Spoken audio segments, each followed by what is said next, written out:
Oh, here we are. Here we go. We're live. We're back. It's Bet On It. It's the gang. It's Jeremiah. It's Joseph. And we're here today to talk to you about the strangest betting lines that make the most sense and dollars and put them in your pocket. So, guys, how are we doing today? Jer, how are we doing? Man, I couldn't be happier. Just grip and rip on these plays that we have, and we're trying to be contrarian while trying to be correct. Hey, 1 out of 10 will be good. 2 out of 10 will be running hot, right? Running hot. We'll get to that in a second. Joseph, how are we doing today, brother? Doing great. I put out my Substack. I showed it to my wife, and she said, "How do you write that much about football?" And I said, "Well, because it's we got a season every single week, so a new season." There's so much, especially with the data driven approach that you've taken, and just being and all of the information that we have access to. It makes it that much better to be able to look at the game from a numbers perspective and be able to say, hey, this is happening because of XYZ. And that's what we're here to talk about today. So let's get into it. Let's talk a little bit about last week. Again, Jeremiah's got the hot hand, guys. We're not even going to waste any time. We're not going to he's breaking math and doing some very, very, very strange things. So walk us through what you hit on last week, what you liked, what you saw, the story you told. So again, this is where we're going to teach people how to fish. Hey, and something that we saw, I really loved the idea of the Colts and the Titans. Missed on that story. Missed on Calvin Ridley big time in any kind of run backs.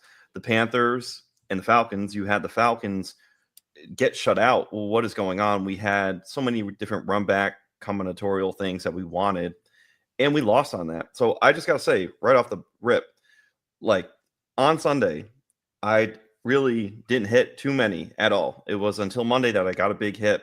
And it's kind of like, you go take a dump and you get up and you walk out and you still feel like you smell terrible. That's what Sunday felt like. So we have to understand these ebbs and flows and these ups and downs. Sunday, I was absolutely striking out. But then I thought of what Joseph tells us, process. And then you'll get your results. So what ended up happening, though, Monday Night Football, I had a DFS play. And Joseph, you have mentioned some DFS plays, how you can do a run back and bring back. I did a lineup where it was Mark Andrews. And I was simply thinking he's going to have some regression. Put him in the captain spot, and then I ran back the rest of the drawback between the players, how you fill that in DFS. But my thinking, I shifted over to betting from that DFS idea of, okay, 2-touchdown bet for Jahmyr Gibbs, 2-touchdown bet for Mark Andrews. I combined it. I got plus 6,931 odds. $5 won me $350. So that's a beautiful thing. It hit. Now, it's funny enough because I'd like your opinion on this, Joseph, because I want to know what's the science behind how should I attack touchdowns? Because in this instance, I drew lucky. I had an idea. I had a story towards Mark Andrews, but we're talking about I hit on 4 touchdowns combined together and hit a couple things. An 81-point total for Bills Ravens, and you shift that over to the Lions and the Ravens. I had that idea that we could get some of that goodness. And if I latch somebody like Mark Andrews for the 2-touchdown play, there are other tickets that I had where it was Mandrews at plus odds, alt receiving 40 yards, 50 yards.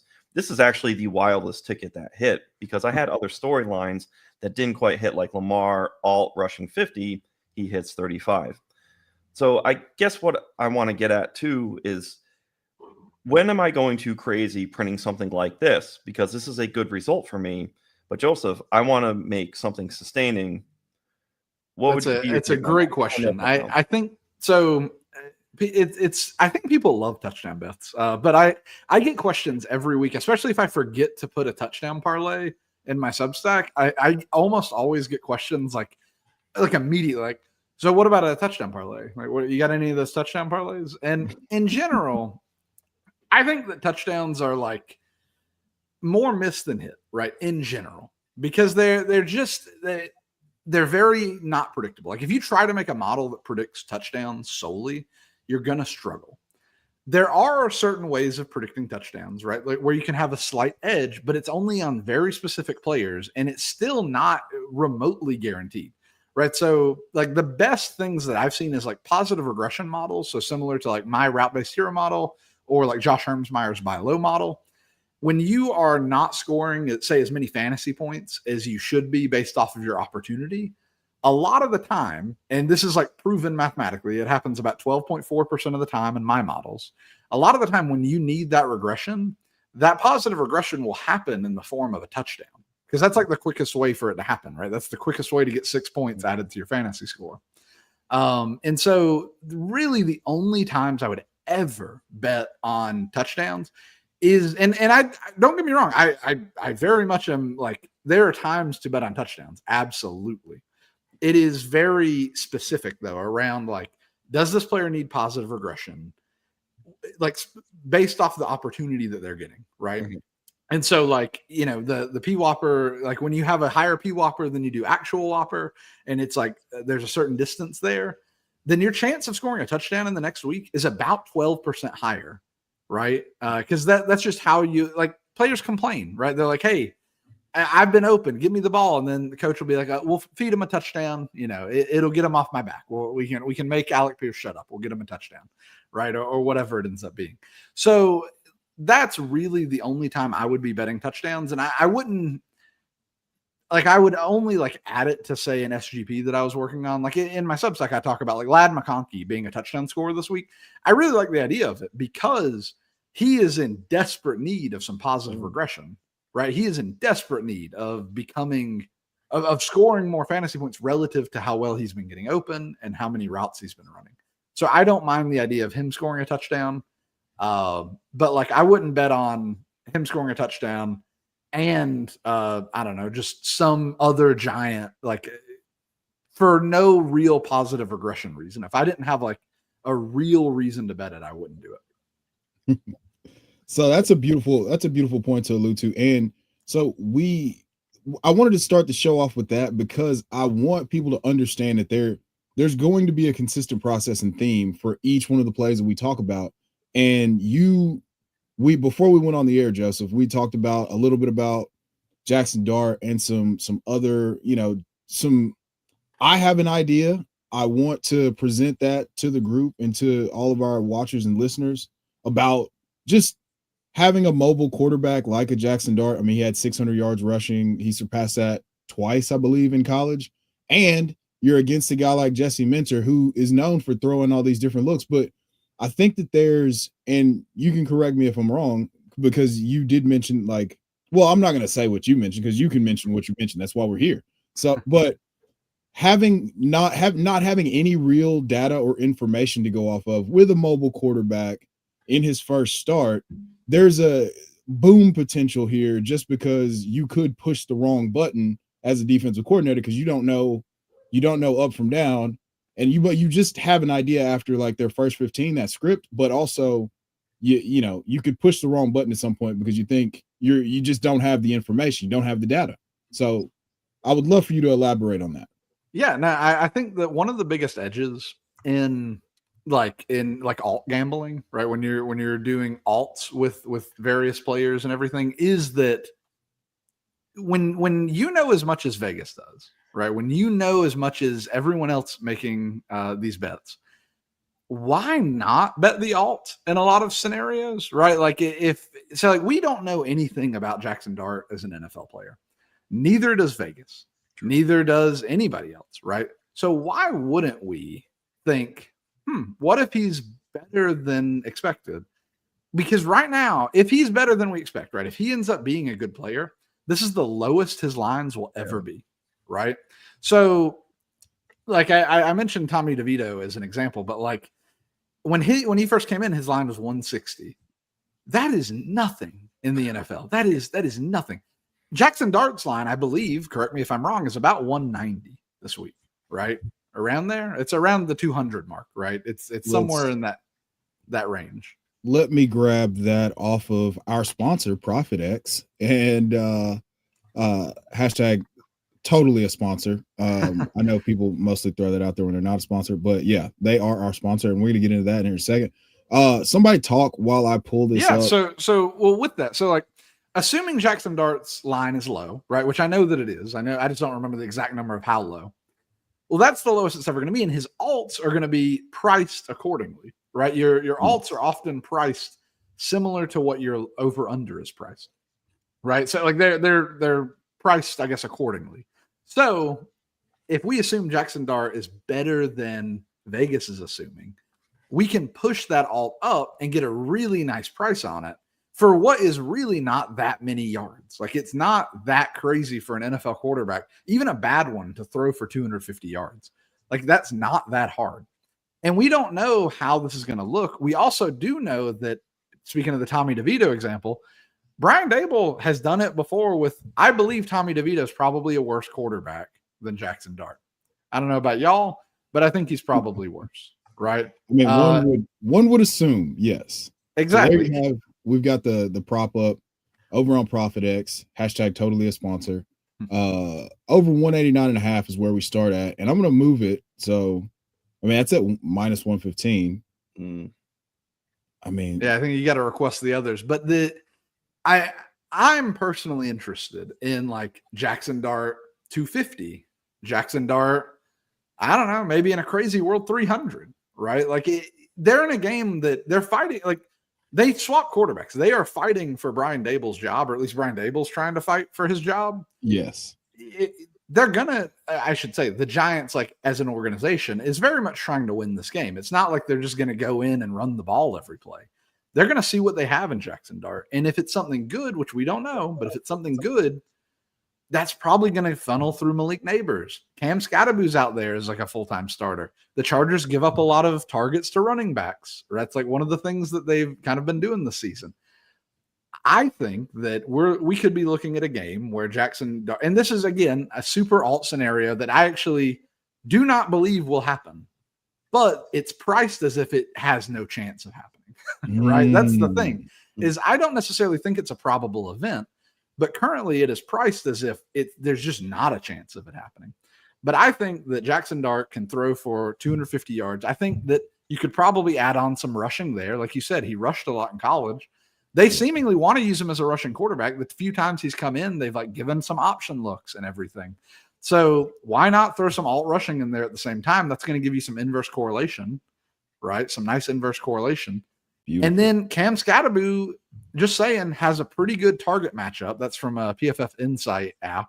He has a pretty good target matchup against the Chargers. And I'm just willing to bet that Malik Neighbors is going to be more involved than he's been this season. We'll see, but I'm gonna bet that a rookie quarterback is going to be throwing it to their wide receiver one. That's probably what's going to be happening. So something along those lines is really interesting to me, and I do think that the more probable event, and I write this up in the Substack, but I do think the more probable event. Also, we see Jackson Dart making an awesome play right here. But I think the more probable event for this game is that the Chargers blow the Giants out. That's actually what I wrote up in my Substack, is that I think they are miles ahead of the Giants. They are miles ahead of them as a team. And we know nothing about Jackson Dart, just like I said, like I've been saying, we know nothing about him. I think it is far more likely that this defense shuts a rookie quarterback absolutely down. The Chargers are an awesome team. They also are one of the few teams in the NFL that have an insane pass rate over expectation while they're leading. So the Chargers are one of the few teams in the NFL that when they're winning, they actually have a very high pass rate over expectation. And so they're probably going to continue to throw the ball. And the Giants have a pretty bad coverage, like a pretty bad defense that runs a lot of single coverage. They're going up against some pretty good receivers. And I just don't see a way that they stay within 2 possessions in this game. I am fully on like a minus 13.5 for the Chargers. Justin Herbert 290, Ladd McConkey 100, Ladd McConkey touchdown. And that's again because he needs regression, right? Yes. And I would also be okay with swapping out that Ladd McConkey touchdown for like Cam Scattaboo getting some yards, receiving yards, that is, and get some inverse correlation, make the bets go up. But that's like one of my favorite angles this week is attacking it that way, because so if Timo Risk, he's a German data scientist for PFF. He comes out with this graph every week that shows the difference in tiers of teams that show like how much better and worse teams are for both offensive and defensive EPAs and everything like that. The Chargers are one of the best teams in the NFL as far as both offensive and defensive EPAs are concerned. The Giants are one of the worst. And just saying, the Saints and the Bills are separated by 3 tiers. The Chargers and the Giants are separated by 4, and the spread is 10 points lower, right? Like, I think that there is something to be said for that. And I think that I'm more interested in the Chargers absolutely blowing the Giants out, but that does not mean that doesn't mean that Jackson Dart can't be good and outperform expectations, which Vegas is currently pricing as if it is impossible for that to happen. And that's a great point. And while I want to spend as much time humanly possible here, because excuse me, goodness gracious. I got so excited that I burped about this, but not because I want to throw up in my mouth about Jack being wrong about Jackson Dart initially. But here's the thing.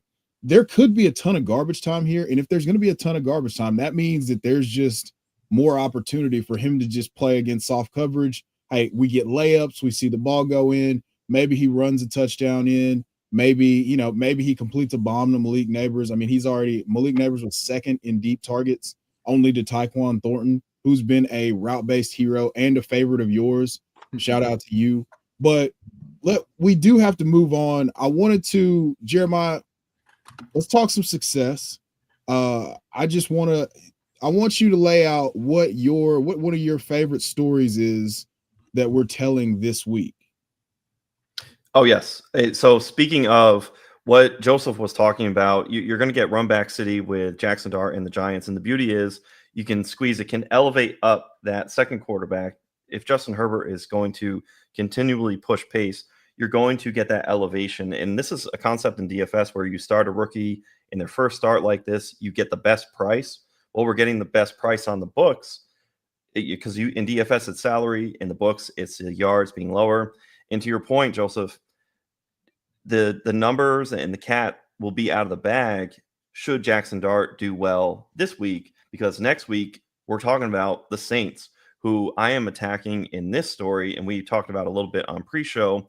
And I've had some inspiration from what you were talking to us earlier in the week with the passing yards at 250. Hey, you're a capable NFL quarterback, you can get 250. We talk about Spencer Rattler, high team pass rate for Spencer Rattler. He can have 40 pass attempts easily in this game.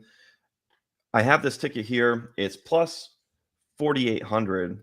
$5 pays 245. I'm telling the story. Spencer Rattler is going to get the 250 yards. 16.5 point underdogs.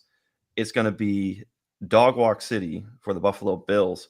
But in that, can we get any amount inside the 16.5? Can we get any pressure up where, hey, if there's 35, we can get 21? How can that look trying to run it back? Spencer Rattler, 250 passing yards. Somebody's going to go along that ride. I have Rashid Shaheed, all receiving yards at 80. I like your gentleman's idea of what you would want for Chris Olave in lieu or Jawan Johnson, but Rashid Shaheed is there. And then Keon Coleman on a run back, 60 yards receiving. This is a good spot for him, a little bit of regression that I can see after some down performances. And then Josh Allen, I don't believe he has any touchdowns yet. And I think the regression is there. At least he didn't have it in last game. So I love, especially at home, Josh Allen at home, anytime touchdown. It is just a piece. And as you had said, Joseph, for touchdowns, and hopefully I'm being disciplined here, is this a good utilization of SGP? Apply a touchdown in there. Don't get reckless. Yeah, I mean, I don't hate it. I think that especially if you have a good regression reason to think it, and I do love. There's, as much as I say I don't like betting touchdowns, there's something to be said for like teams that are like really willing to do like QB sneaks or tush push kind of plays.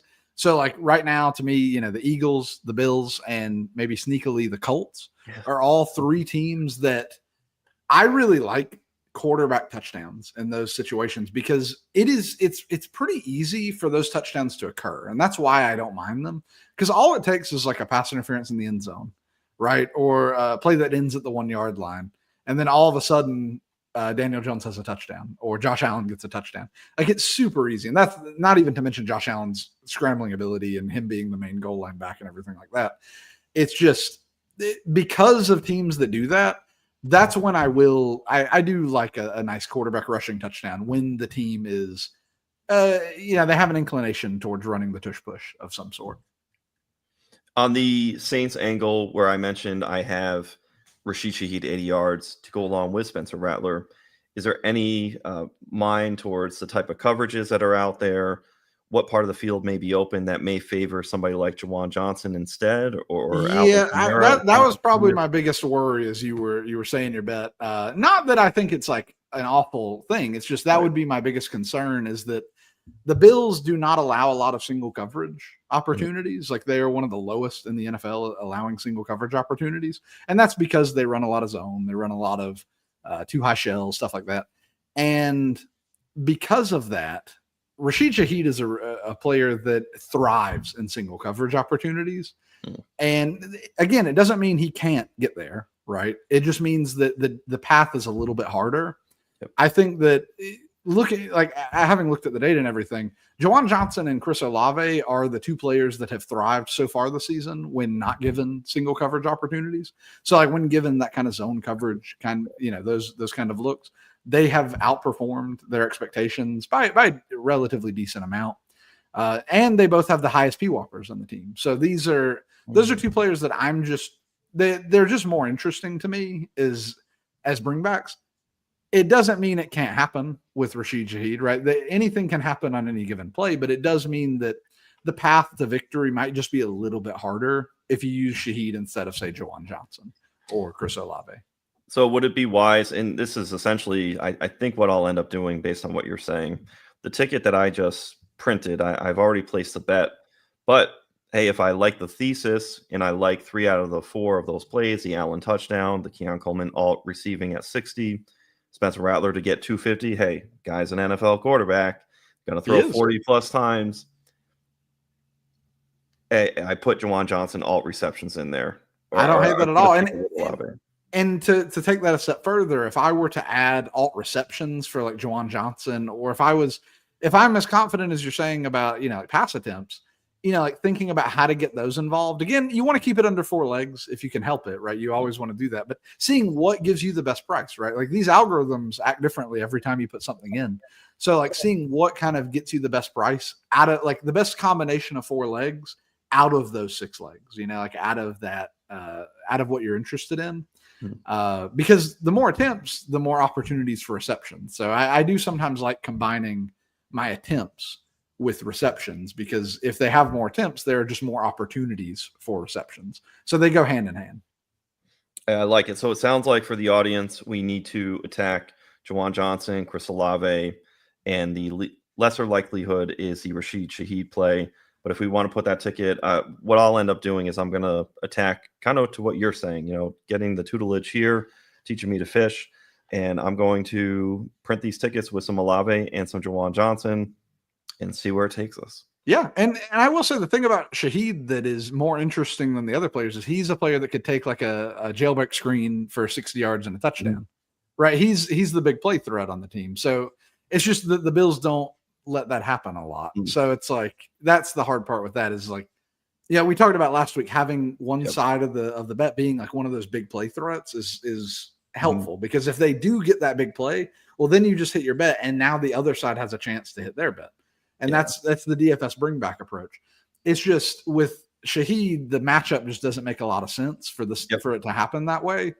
Not saying it can't, but it's just that it just doesn't make a lot of sense for it to happen that way. But we're trying to find a softer piece, right? Exactly. Yeah. And that's why I think like Olave and Johnson make more sense against this coverage. But that's probably, with me saying that, Shaheed's probably going to have an 80-yard touchdown next week. So that's the one so I started with Shaheed when we were working through the notes to put this together for tonight. And I landed on Juwan Johnson, and just getting a little bit contrarian with alt receptions, going like 7 receptions. And I went with Spencer Rattler over 250 passing yards. And then I brought that back with Olave 70 yards and then James Cook 100 rushing, and that took us to 4,500. Yeah, and I think James Cook having a great rushing game and having passing on the other side makes a lot of sense. Like we were talking about having there's a few players in the NFL that can get touchdowns quickly. They can make the other team have the ball quicker. And James Cook is one of the few running backs that can do that. There's only a handful of running backs, I think, that have that capability of being like, oh, here's a 60-yard touchdown, and now Spencer Rattler has the ball back again. And just saying those are the best, like those can be the best things to attack because the odds are assuming like a yards per carry, like 5 yards per carry on James Cook, right? So to get 60 yards, he's going to need to hold the ball a lot, right? And if he does that in one play, well, now our bet looks a lot better, and it happens on that one play. The key is you're going to need that one play to happen. If that one play doesn't happen and it takes him, 25 carries to get to 100 yards, you're probably going to lose the bet. Yes. Yeah. You brought up an interesting stat, and we need to move on to another game that but you did bring up an interesting stat that I wanted you to share as far as the Bills and I believe it was their drive, the length of each drive. Yeah, they hold on to the ball a lot, and that would be the biggest concern about this bet, just as a whole, right? So one of the graphs I'm going to start putting out on the Substack is how long, like how many seconds per drive are you holding onto the ball? So like when you get the ball, like on any given drive, how long are you just holding on to it? Because for every time you're holding onto the ball, the other team doesn't get to hold on to the ball. And that's really important for the way that we think about these things and the way that we think about these bringbacks. So the Bills have the second highest seconds per drive in the NFL. They do get a lot of yards. They have the second highest yards per drive as well. But it is that is probably my biggest concern with this game is just the Bills holding on to the ball and keeping the ball for themselves. But a few explosive plays, and you're looking good, right? And I will say that through my looking at my research and everything, the Bills do have a pretty good explosive play advantage in this game. I expect to see a few explosive plays, whether that be in rushing or whether that be in passing. So that it is very possible that there's some explosive plays and the Saints get the ball back and they get to hit their 44 attempts and everything. So yeah, that was, and we rewind if you want all of the plays that we like in that game. But let's move on to another really high over-under game with another team that doesn't play a ton. One team that plays way too much, allows a lot of single coverage, and they're being taken advantage of at an alarming rate. And another team that plays a bunch of middle of the field open and doesn't allow a bunch of big plays, and one of the best tackling teams in the league. So let's talk about the Cowboys and the Packers. Sunday Night Football this week. We've got a story that we can tell here, right? And it's the stories revolving around how bad the Cowboys have been in allowing big plays.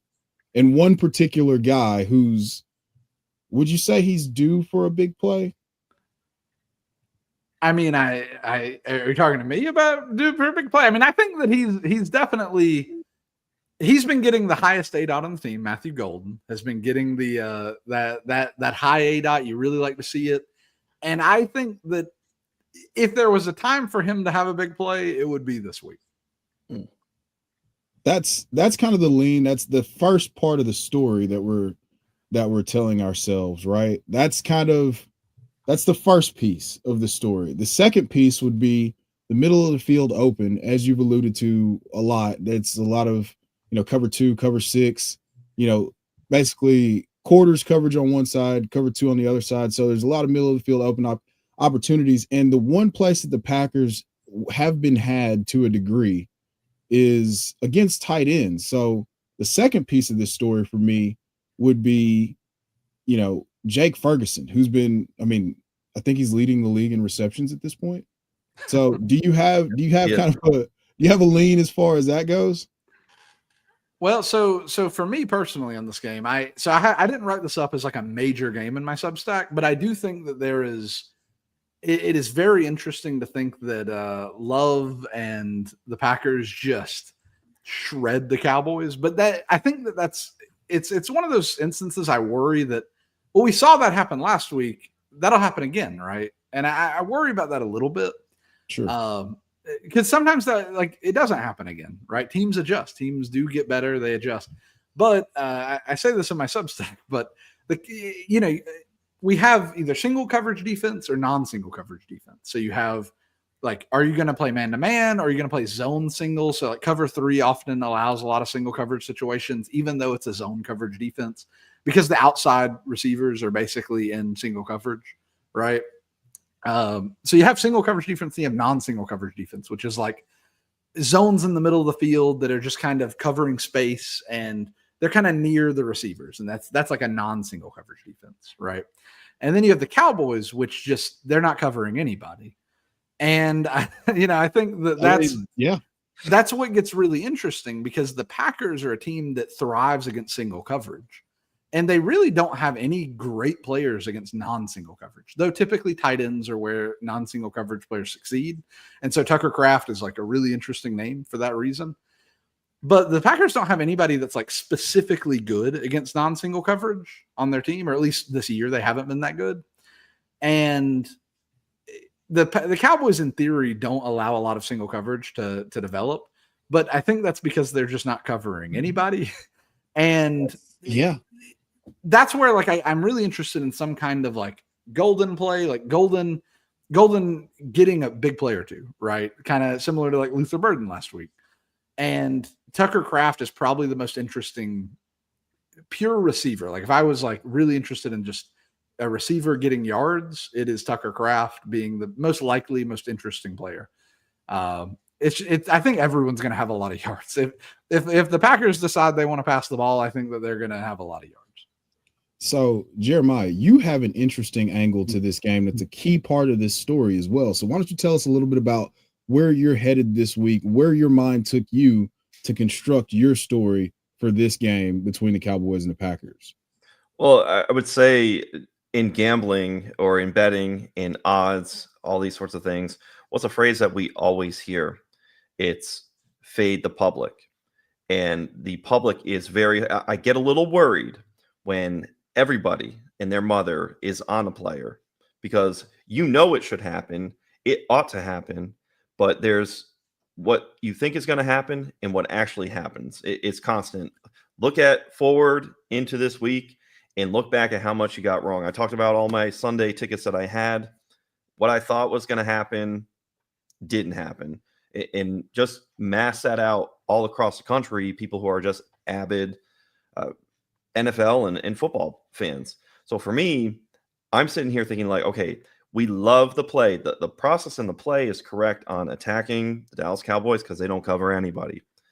For me, I love Matthew Golden. I think the touchdown is there as well. We saw what happened last week with Cleveland being able to turn up the field. But let's apply part of that thinking of maybe right process, but wrong place. And just secondary next to him would be Romeo Doubs. And Romeo Doubs, he had 100. This game kind of feels, oddly enough, you like Jake Ferguson. I like Romeo Doubs. This is reminding me a little bit of that playoff game. Sorry, Cowboys fans. Romeo Doubs had 151 receiving yards. He had an electric day. So I will just posit in part of the storyline in your tail events, maybe kind of what we were talking about with the Saints-Bills, where I had to swap out Shaheed for maybe Juwan Johnson or Chris Olave. I think it's smart or wise to apply Romeo Doubs subbed into some of these run backs for the Cowboys side, or part of that Packers build with a Jordan Love. Hey, anybody can throw for 250, right? 300 may be in play for somebody like Jordan Love, especially in a game like this, right? But at 50 yards, plus 118 for Romeo Doubs, 60 plus 182, 70 plus 270, 80 alt receiving yards plus 390, 90 plus 550, and 100 plus 750.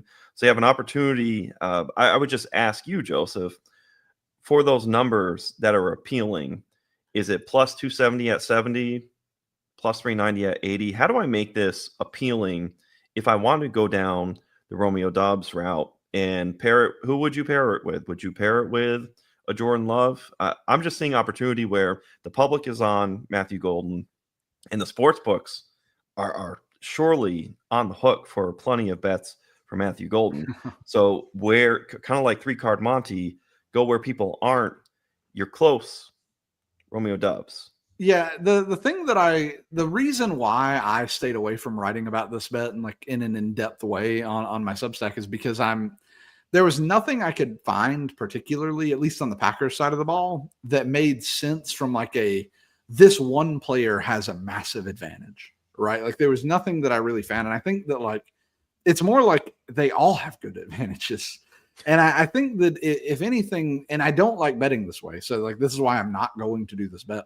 But this is a game where I could see, say, Jordan Love getting a lot of yards, like 270, 280, 300, but it would be spread out, right? It could be a little bit more spread out. Maybe Wicks gets his, maybe Kraft gets his, maybe Dobbs gets his, maybe Golden gets his. They all end up hitting like barely over their overs, right? They all end up hitting like 60 yards, right? And that's what I worry will end up happening. And because when that happens, it gets a lot harder to get all of those things right. Because what if Wicks doesn't go off, but three of the other receivers do? Well, I hope you pick the three right ones, right? Like that's what it ends up becoming. Whereas I typically prefer to be like, okay, this one or two receivers have a really good advantage for whatever reason. So like maybe there's a really good wide receiver advantage and a really good tight end advantage, kind of like the Saints. The Olave has a really good wide receiver advantage, and Juwan Johnson has a really good tight end advantage. So that makes sense to do both of them. Okay. But for the Packers, it's like, well, Kraft has an advantage. Dobbs has an advantage. Golden has an advantage. Wicks has an advantage.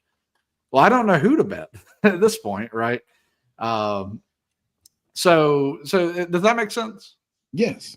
It does. Yeah. It does. So sorry, keep going.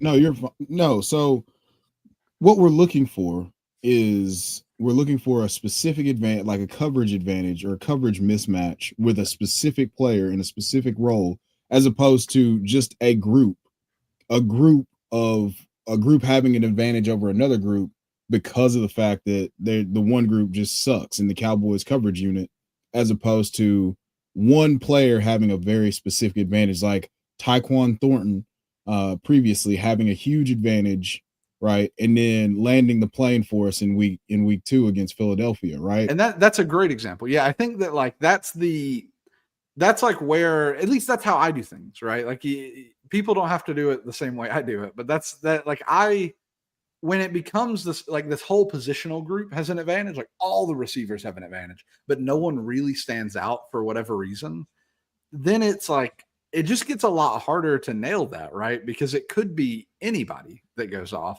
But for that same reason, if I were betting this game, if someone had a gun to my head and I had to bet this game, then I would be like, okay, let's do Love, let's do a Ferguson bring back, and then let's do like whoever just has the lowest over under on the Packers, just whoever's the lowest. And that's who I'm going to do, right? Because that's the best odds. I think they all have equal opportunity to succeed. So let me just do the lowest odds. It's kind of like in DFS. I think all of these players could succeed. I'm just going to take the lowest ownership, right? No, that's all I was going to say.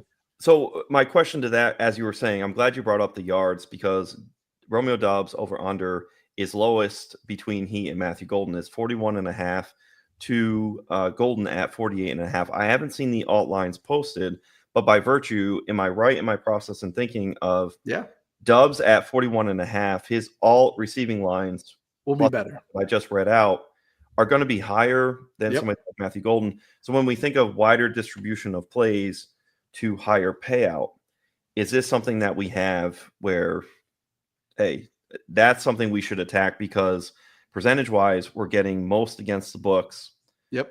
Even though it's ambiguous. Exactly. That's the thing, is when things, it's just like, it's the same theory behind playing Jackson Dart alts, right?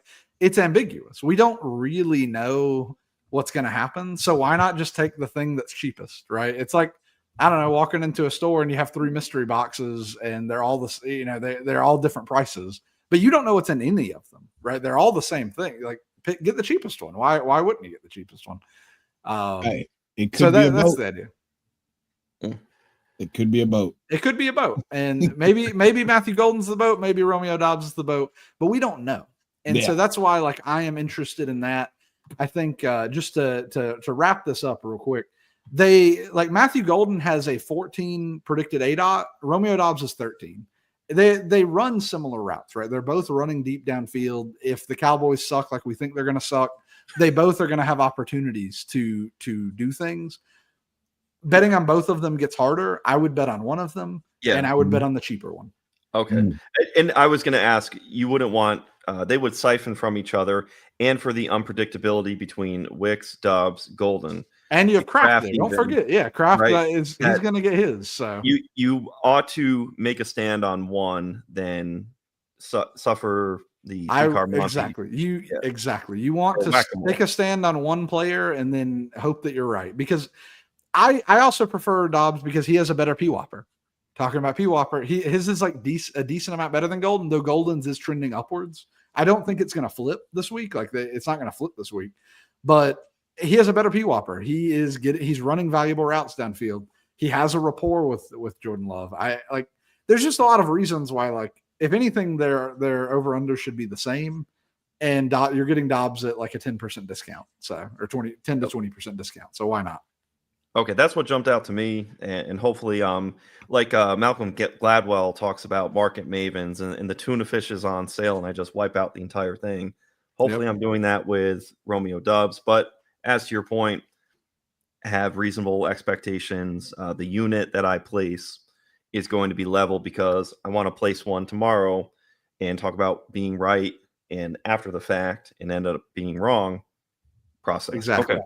Yeah, and that's important too. Yeah, think about how confident you are when you're doing this and making sure that you are appropriately placing your units, because these are very long odd bets a lot of the time. You don't want to be placing more than you should. That's the crux of this, right? Like just try to make sure that you're leveraging properly, but you're not over leveraging your bankroll to try to make one of these work or be so certain, especially in a situation where we're devoid of certainty. But it seems like there's a little bit of certainty in a game in a matchup that we've seen a few times over the last couple of years. And Joseph, you have some strong leans on this Tampa Bay and Philadelphia game. So why don't you get into that and give us a little bit of where the data took you? Yeah, I think that I feel like Philly's getting 3.5 points in this game because they're Philly, right? Just because they have the name Philly. They probably should have lost to the Rams. They blocked 2 field goals to win that game. They probably should have lost to the Chiefs, but they didn't, right? They got a little lucky on the way.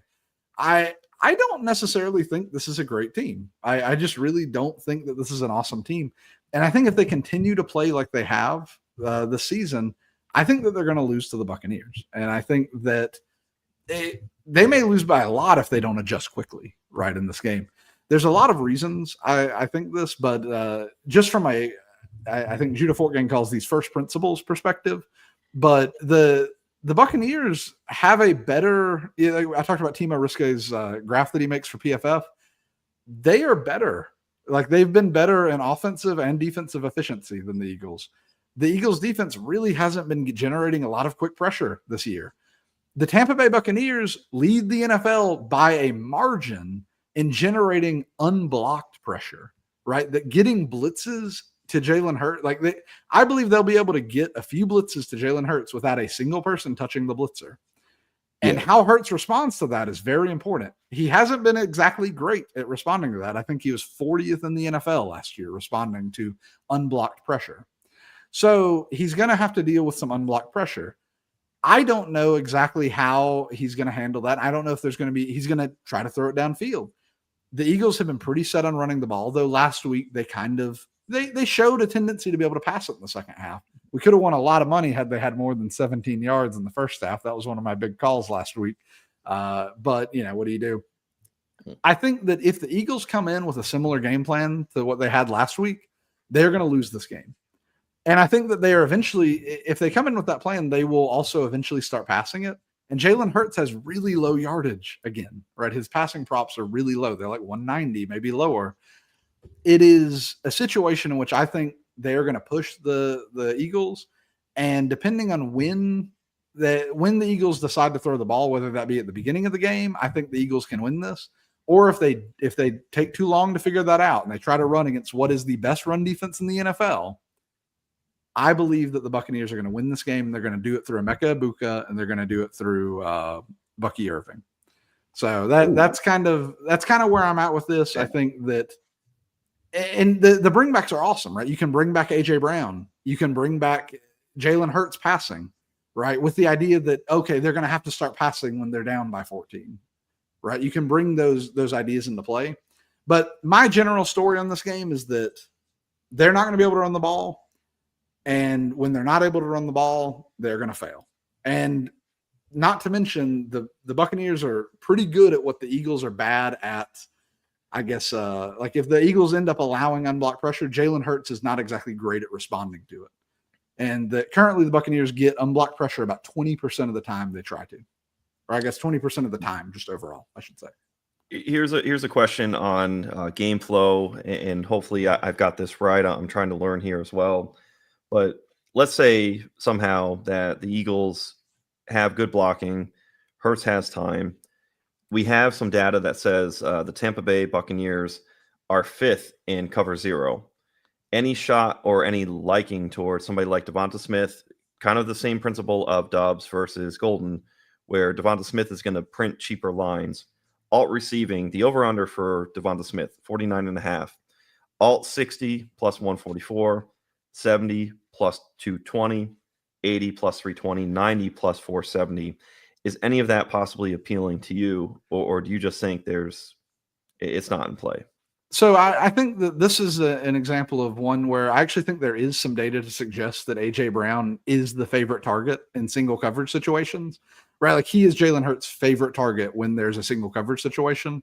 So in a cover 0, when cover 0 happens, single coverage is happening. And so if the Eagles are playing as they have in the past, right? So it's really important. And I try to do this. This is a game where I'm really struggling not to. Yeah. I don't know if you've ever heard of the term coaching your bets, right? Where you are coaching what the team should do instead of what they have done or what they will do. And I worry that I'm kind of doing that with like, well, the Eagles should pass the ball more.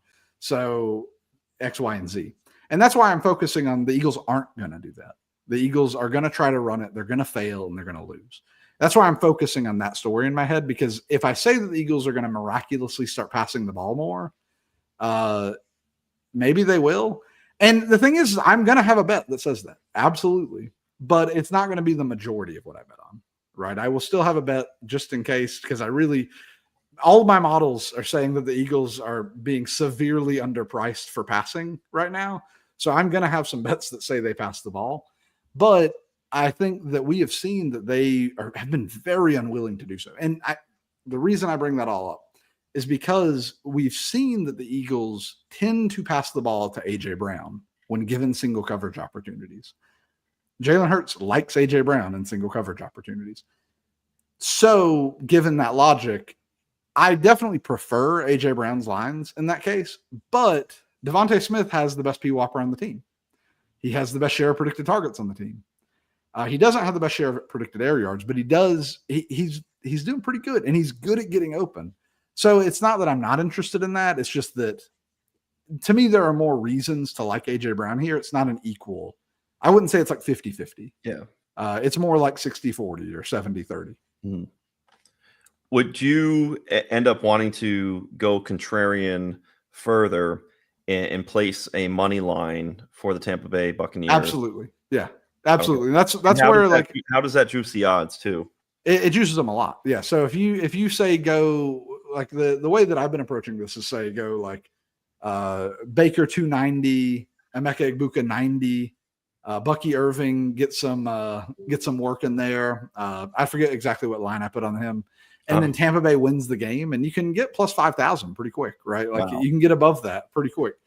And the idea is that like we want to like the fundamentals of this game are that the Buccaneers are a better team than the Eagles. That's the fundamental of the bet. And I know that people don't like saying that.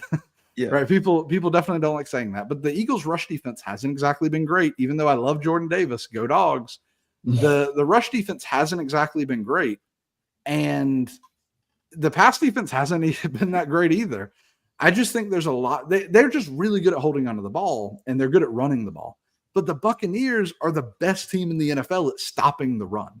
So if we just assume we're not coaching our bets, if we just assume The Eagles are going to continue to try to run it like they have been. They're going to probably fail against this awesome rush defense. Now, again, I still want to preface this with my models really like Eagles passing in this game.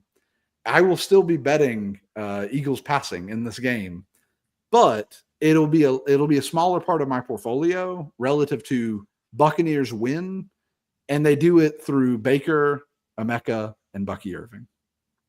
Well, I love that because if you're talking about, you get such juiced odds going money line on the Tampa Bay Buccaneers, but when you're at home, you're a home dog, and it's plus 3.5. We're talking about the swing of a game, the sweep of a leg, and putting it upright if it's Chase McLaughlin in favor of the Tampa Bay Buccaneers.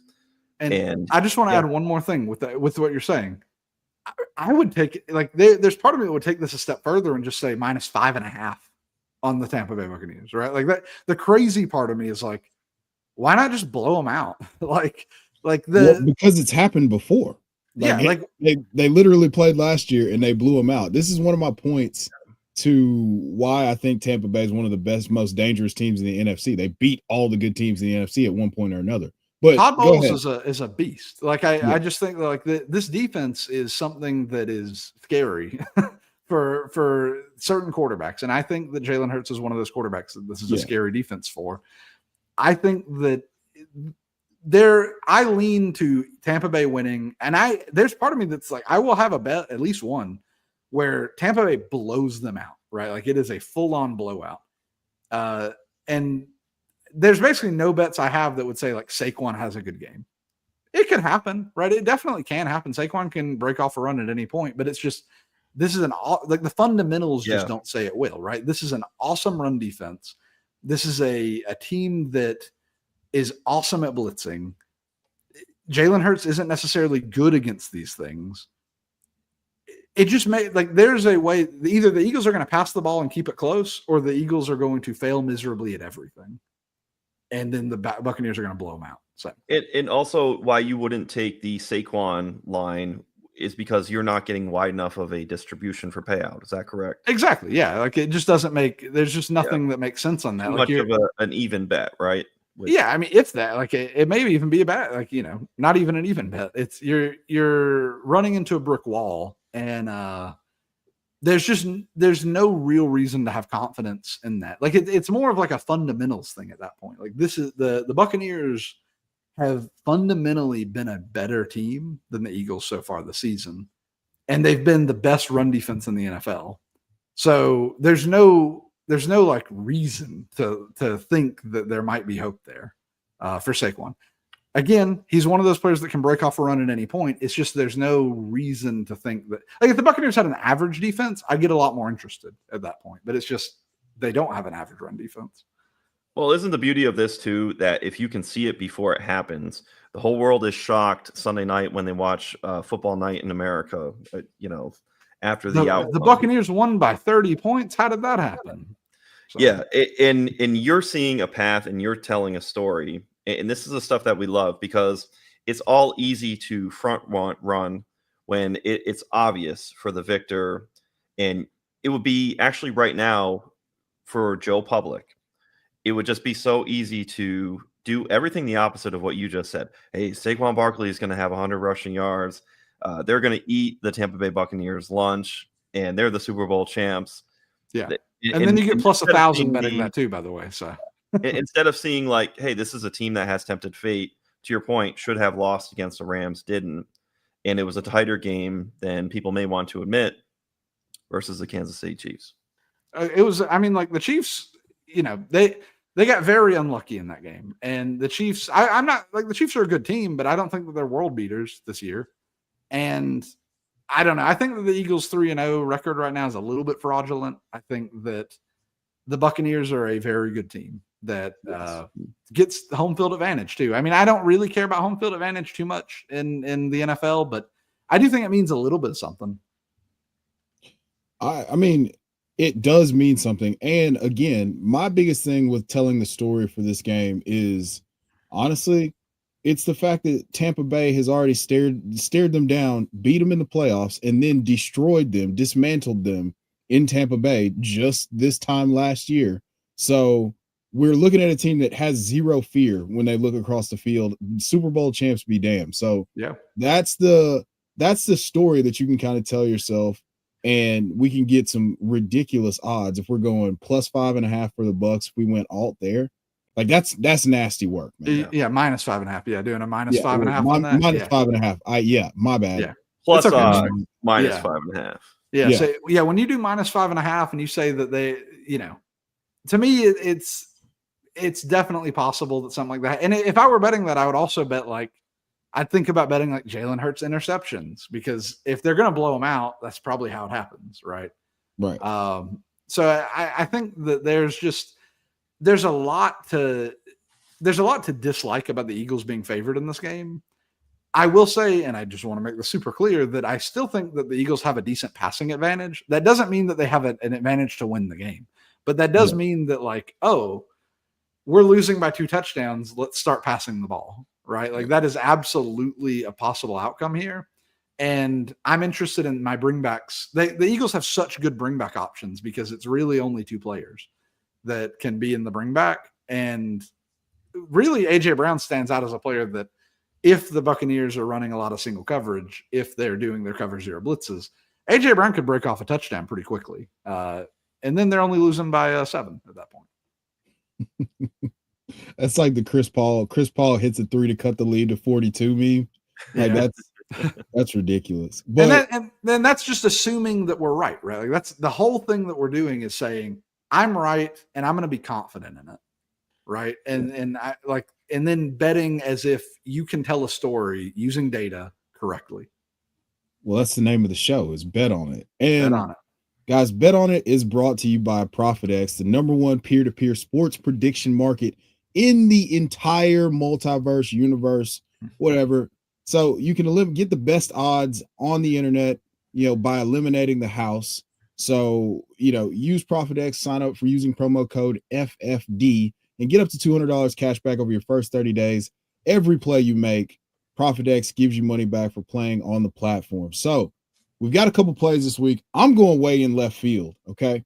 I'm way in left field. I've been touting this guy, and this is just me being a homer here and calling my shot, but I'm going to say it. I'm just going to do it. I'm going to say it. I'm going to be honest, guys. All right. Let's get it up here. No Diddy. But let's get the screen up. To tell the truth, right? Yeah. Let's I'm gonna pull the screen up here, and my play that I'm gonna make, which, hey, we've been on a bit of a heater. If somebody's tracking the bets that we give away on the show, we hit in week 1. I believe we hit in week 2 as well. And I'm back here today to give you a Rondé Gadsden, made his NFL debut, ran a route, played 26% of the snaps. Hey, 5 first read targets here. And the Giants, again, we talked about the Cowboys not ever cover anybody. The Giants don't cover anybody either. I'm taking Rondé Gadsden over 2.5 receptions this week. This is the key to generational wealth here. I'm just doing it. I saw this. I was excited. I'm not even worried about the math here. So fade me, run with me, but a Rondé Gadsden, the key to generational wealth. Jeremiah, what is your favorite play on ProfitX this week? Man, I love me some Deebo Samuel rushing yards over. Right now, I see the line over under 7.5 yards. Week 1, Deebo Samuel went 1 for 19. He had that touchdown against the Giants. 0 carries week 2 versus the Packers, but that was just a completely different game. We saw vividly on Thursday Night Football. The Commanders were way out of sorts, and of course, Jayden Daniels had gotten hurt. Now you get Marcus Mariota in week 3, 3 carries, 18 yards. Now we're going to get Atlanta another Marcus Mariota game, and you have no Terry McLaurin. So this offense is going to funnel and run plenty through Deebo Samuel, and we're hearing about Ja'Cory Crosby-Merritt maybe having some issues as well. So where is that concentration going to go? It's going to go to Zach Ertz plenty and Deebo Samuel. So when I saw this line, this is just a gimme. It's a layup. It's a smash. Take the rushing overs on Deebo Samuel on the rushing yards. Yeah, I love that. Honestly, that we're getting not fat Debo. He found Ozempic or Pilates or something, and now we're getting the best version of Debo that we could imagine. So I'm really excited about that this week. We've really failed at keeping this to 30 minutes, guys. Yeah, I don't know if that's going to happen. I'm going to be honest with you. I don't even plan on it happening anymore. It was a good idea. Our show's fun. Yeah, our show's fun. It was a good idea. It was a good idea. We start cooking, and then I look up, and it's like we're 22 minutes in, and we've only talked about 3 games. But the thing I think that really gives us an advantage, one, you're already seeing the results of like Jeremiah has been, like Tiger Woods, like a child prodigy in the ways of the alt lines and the inverse correlation. I, on the other hand, have been just absolutely dog water. So we're gonna get this together. But hey, regression though. We regression. You are the 12% route leaders, right? What is that term, Joseph? Well, the route-based heroes. Yeah. Regression route-based hero, Chev, and coming back next time. And this is just saying when you're doing this correctly, when you're following the stories correctly and everything, hits will happen, right? And the key is like making sure that those hits outweigh all the misses, right? Make sure that you are consistently staying with the process, the story, what you're betting, making sure that you're not betting too much on any given thing, and making sure that you are, attacking what you should be attacking and not just betting on everything. I think that my Discord was like begging me for bets on Thursday night. And I was just like, there's just nothing that really stands out to me on this game, right? Like nothing like really stands out, and really not a lot of players hit in that game. Like not a lot of players hit their alt lines. Not a lot of players even hit their over-unders in that game. So, yeah, that's really gross. But listen, guys, I feel like we really cooked here. I feel like we absolutely cooked here.